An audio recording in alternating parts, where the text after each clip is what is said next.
Fantastic. So welcome all for joining us. I'm going to give you a quick run through on how Will Aid works and some of the business benefits of taking part before I pass on to Lisa from the PR team to tell you a little bit more about some of the PR benefits specifically. And then Bob from Rollo's, one of our long-standing and brightest and best firms, to tell you a bit more why they take part and how it benefits them, as well as Philippa from the Red Cross to give you a flavour of how the donations from Will Aid can help change lives around the world. So I will kick off.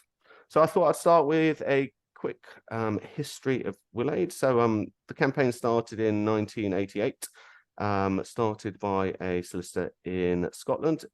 It was his response to Live Aid and obviously the famines that were going on in Ethiopia at the time.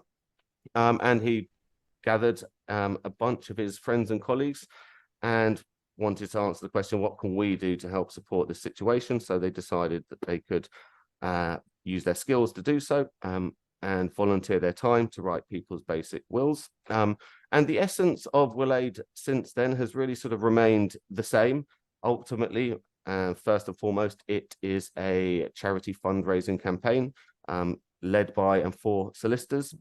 But some of the other core sort of objectives are around raising awareness of the importance of having a professionally drawn up will, and also that it's an opportunity to promote solicitors as basically the gold standard of doing so. All the donations raised by Will Aid are pooled and then support the 9 partner charities, some very well-known names in there. And since it started, over 340,000 wills have been written, over £24 million raised in upfront donations, obviously a huge number, and also importantly, many millions more in pledges made in Will Aid written wills. And of course, during that time, we've had thousands of solicitors take part.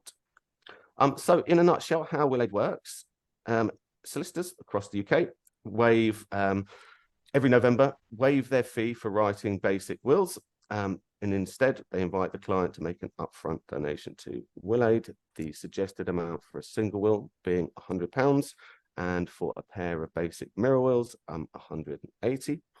It's an extremely easy to run campaign.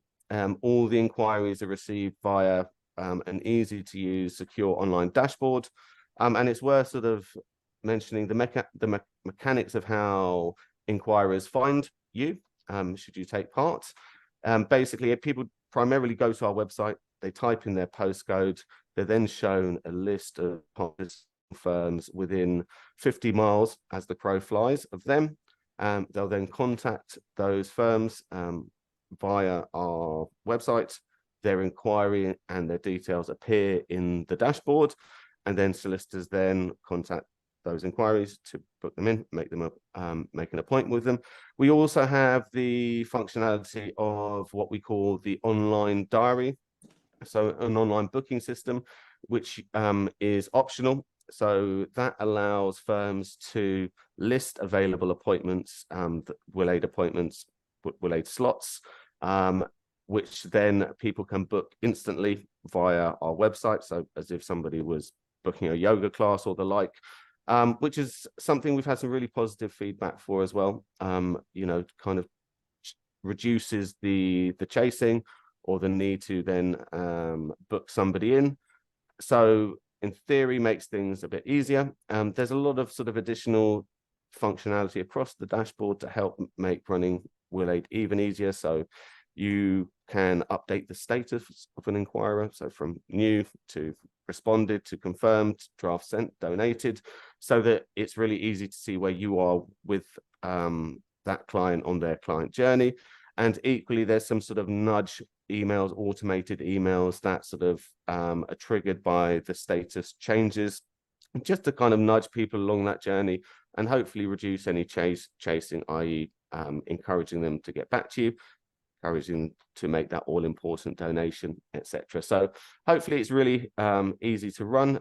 And obviously we, the campaign team, the 2.5 of us that run it here, are always on hand to help as well. And Donations are made via our website. So again, really straightforward. People go to our website, click the big donate button.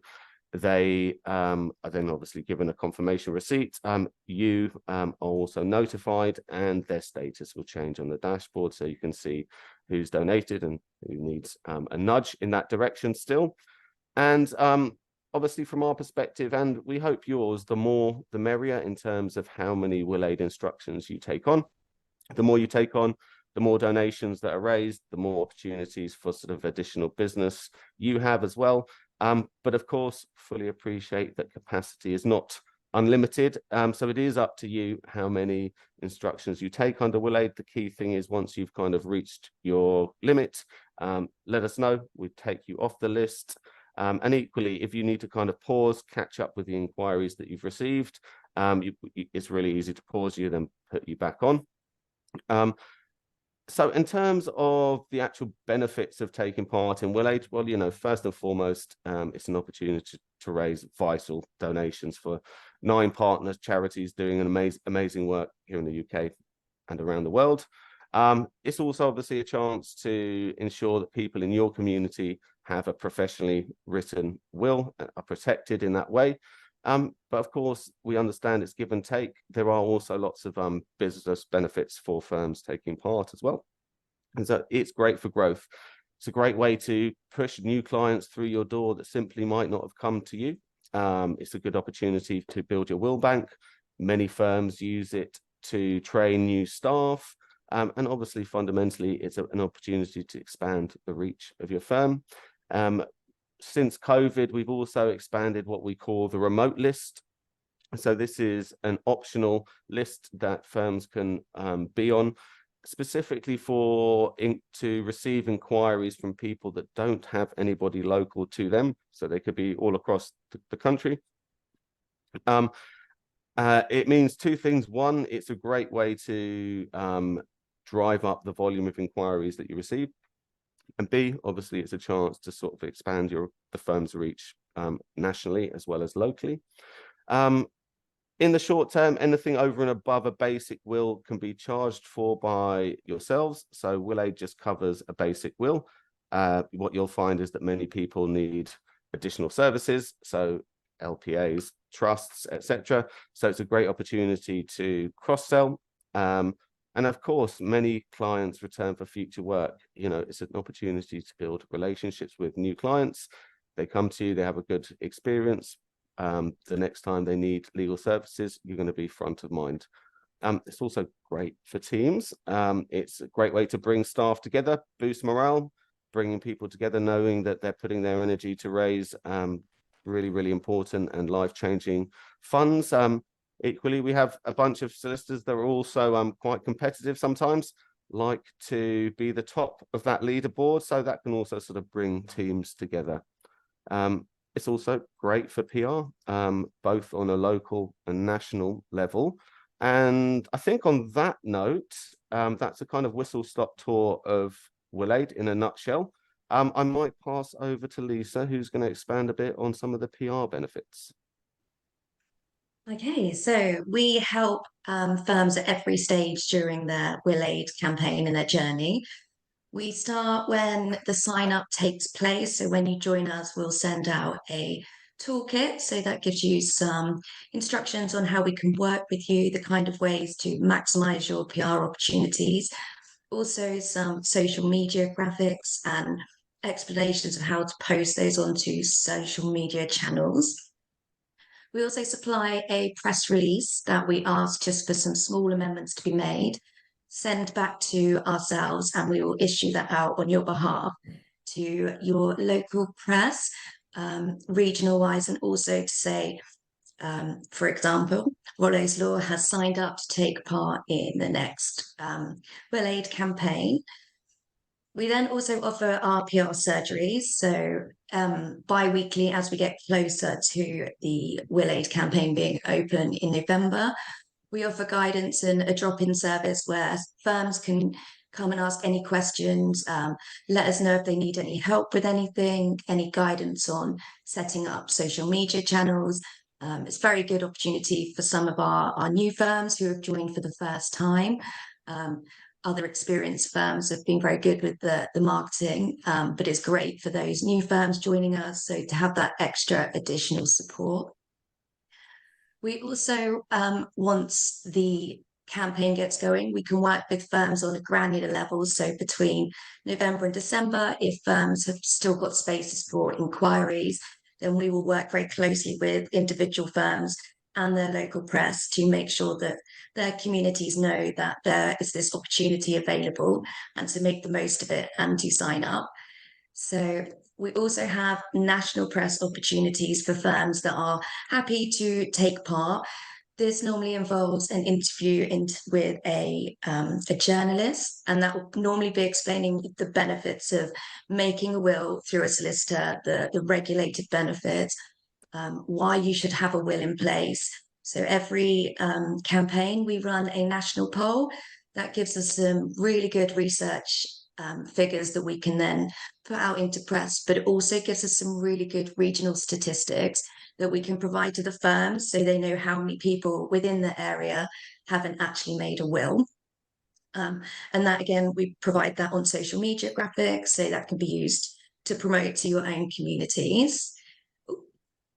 So some of the regional coverage we've received, you can see we've got Martin Lewis, who's obviously a key champion for us. He helps us every year and helps raise awareness. And as you can see, we have new support pledges from new solicitors. And also here we've got where we have how much money our partners have raised. And then we go to national coverage. So this is just so far, we've had some amazing coverage on Morning Live. That was one of our solicitors who'd raised quite a large donation as well. And that was talking about using a regulated solicitor to draft your will. Eddie Nestor, he's a favourite every year. He likes to do an interview about will aid, very big supporter.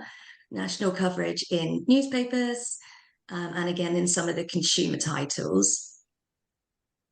And then the social media support, Will Aid is a big fan of celebrating success. You know, we want to say a big thank you to all of the firms that take place and promote the actual advantages of that, and to say thank you, and we'd love you to sign up again because we really appreciate all the support and all the effort that you put in. So we constantly put out celebrating successes if you've signed up, top tens. Nice post here. And also like mainly the celebrating of success, because it is our way to give back and to say thank you for all of the hard work that you've undertaken. And thank you. But yeah, we're here to help with any particular need you've got. We want to really maximize and get the most out of the Will Aid campaign for every firm that takes part. And I'm going to pass over to Bob. So now I will hand over to Bob Inch from Rollo's, who will tell us a bit about why he and his firm have taken part in Will Aid for so long, and the motivations behind it, and maybe some of the benefits for the firm as well. Okay, thanks, Peter.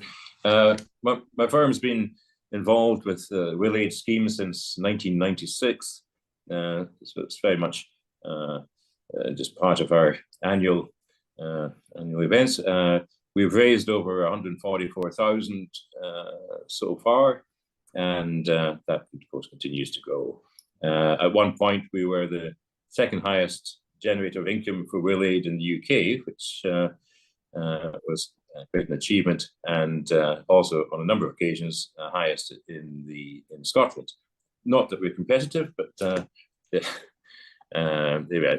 keeps us all going. It's hugely satisfying to be helping the charities and to be participating in the scheme. The whole firm gets involved. We've got 7 partners. We're not a huge firm. We've got 7 partners, 3 offices, and we're all involved, and including all the admin staff, trainees, etc. And we even have some retired partners coming in to help us on a voluntary basis in November to deal with the wills that have to be prepared. That's amazing. Yeah, it's great. Been working. We use obviously we've got the introductions from Will Aid, but we also do tend to encourage some of our own clients perhaps to do their will in November to actually participate in the scheme. It creates a huge amount of goodwill, I have to say. And this is reflected in the fact that we have an exceptionally high client retention rate for the will aid clients. And they tend to come back to us then for property matters, private client matters, commercial matters, a whole wide sphere of things. And we often see that when a new client, you open up a new file and you look back and yes, you did a will for them on the will aid scheme so many years ago, and so that's great. We find that most of the new will aid clients have not had contact with a lawyer for a good number of years, and so they effectively need a comprehensive review of their legal affairs. There have been a lot of changes along the way, so they need to be advised of that.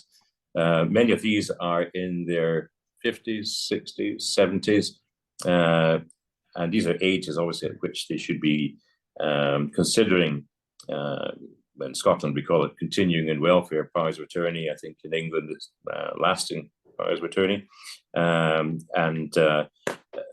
there's this, that particularly is the easiest cross sell to make, and I find that most of our in that age bracket will take that up.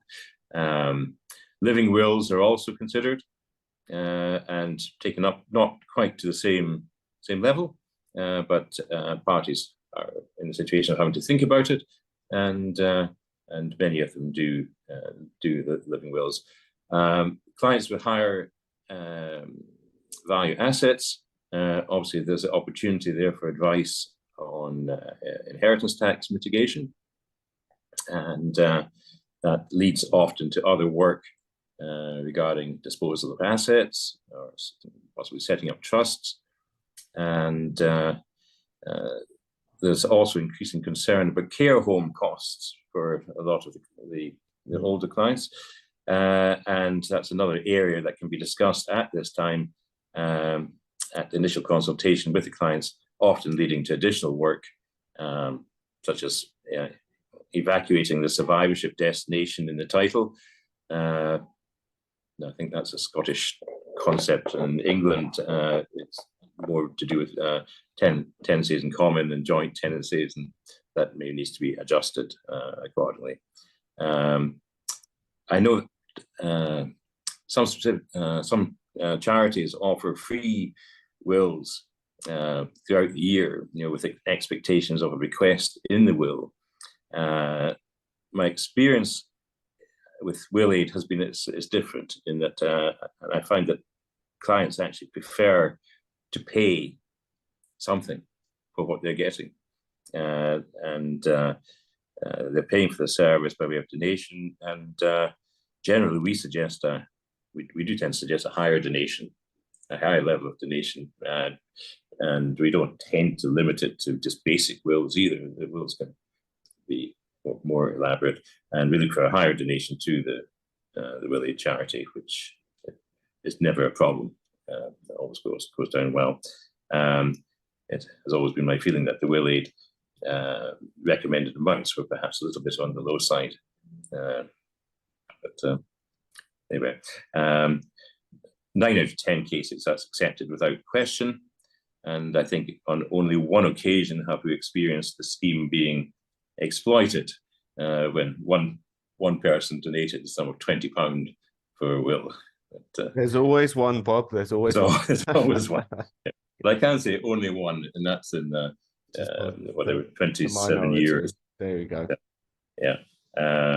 So clients are very generous generally, and I would say to any lawyer who is considering participation in the scheme that they will never look back and regret it. We certainly don't, and we don't even discuss it now. We just do it every year as a matter of course. The benefit of being in a position to make material contributions to these charities, B, attracting new clients to your firm who are likely to stay with you, all on a goodwill ticket, which is great. And C, creating the instant opportunity of selling other legal services for your firm. So I think it's one of the best things that my firm has ever done. Fantastic. Thank you so much for sharing that, Bob. And it's obviously great from our perspective to hear about how Will benefits you guys as much as it does the 9 partner charities. So thanks again for your support and your time. And I will now pass over to Philippa. Thank you. Thank you, Bob, very much for that. Now we're going to hear from Philippa at the British Red Cross. Over to you, Philippa. Hi there, and thank you for inviting me to join you today. So, as Lisa said, I'm Philippa from the British Red Cross, and I'm a Community Legacy Manager there. So I've got a few moments just to talk about our work and the importance of people leaving a gift in their will to the Red Cross, and also how Will Aid donations help us. So hopefully you've all heard of the British Red Cross and probably know a little bit about us. And obviously we're one of the Will Aid charities. So we've been around now for over 150 years, and the British Red Cross has been there in humanity's darkest hours, from the First World War to the 2004 Indian Ocean tsunami, to the Grenfell disaster in 2017, and the conflicts in Syria and Ukraine. And we've been there and offered comfort and protection and been a symbol of hope when it's needed most. So much of our proud history is down to the dedication of our volunteers, as well as the kindness of donations from supporters and those who leave us a gift in their will. And when people leave us a gift in their will to the British Red Cross, we can ensure that whatever happens in the world will be there. We are the biggest humanitarian network in the world, and disasters can strike anytime, anywhere, but with staff and volunteers across the 192 countries worldwide, and with the donations from supporters, the Red Cross Red Crescent movement can be there to reach people when they need us in their time of crisis. So the Red Cross provides international aid to people around the world in emergencies, whether that's from conflict or natural disasters, supporting refugees and survivors of trafficking, and those facing chronic hunger, just to name a few things that we do. But we're also here to help vulnerable people here in the UK, helping people get home from hospital, providing specialist equipment to people to support them with their mobility aids, such as loaning out wheelchairs, helping people prepare for disasters, such as learning first aid, and providing help when floods and fires occur, whether it's a big flood from a big storm or a fire in somebody's home. Whether it's a crisis large or small, we can be there to help people. Globally, the Red Cross Red Crescent movement on average responds to about 380 emergencies every year. And last year in 2022, the British Red Cross responded to 33 new and ongoing international emergencies, including the crisis in Ukraine, the flooding in Pakistan, and the hunger crisis in Africa. In 2022, we responded to more emergencies than we ever have before. We also helped refugee services. So there we helped over 30,000 people by providing them with cash, SIM cards, mobile phones, and practical and emotional support. We also supported more than 11,000 people who'd been impacted by disasters and emergencies here within the UK. So, as I said before, that could be from storms or homes who have caught fire or power outages. We've been there. And we also were there to welcome people arriving in the UK from Ukraine, meeting them at airports and train stations and providing them with the practical and emotional support that they needed. And all of this has been because people have left us a gift in their will and left us a donation. these are just to name a few of the things we've been working on over the last few years, and so many of the emergencies you don't hear about and they go under the radar. You'll have forgotten most of the emergencies we've probably worked on over the last few years because there have been so many. But Gifts in Wills means that we can act as soon as an emergency happens, whether it's here in the UK or globally. On average, legacy income supports us with about a quarter of our donated income. And in 2022, that amounted to around 37.2 million for the British Red Cross, which is obviously an absolutely phenomenal amount of money. But the difficulty is that emergencies are only getting more and more frequent and larger, especially because of climate change. So the support that people can give us through Leaving a Legacy and through Gifts and Wills is really, really incredibly important to us now and in the future. These gifts are an investment in a better world, in our ability to make a difference on those really challenging humanitarian issues. We hope that they see a legacy gift as an investment for their children's sake and their grandchildren's sake. And we need to be able to move the dial to create a kinder world, and that's where what a legacy enables us to do. As I said, obviously, these are just a snapshot of the kind of things that enable us to help so many people around the world. But Gifts and Wills are that incredible thing. It means that when a disaster strikes, we can help straight away before we launch an emergency appeal. It means we can help that person in the middle of the night whose house is caught on fire, or that person who desperately needs a wheelchair just for a few weeks, whether it's that crisis large or small. So by people including us in their gift and will, by will aid donations that come through to us, it enables us to do so much more work. So thank you so much for all your support, and hopefully may it continue. Thank you for your time. Oh, thank you, Philippa. That's amazing. Such amazing work as well that you do. It's incredible. So we thank you, and thank you for letting us support you at Will Aid.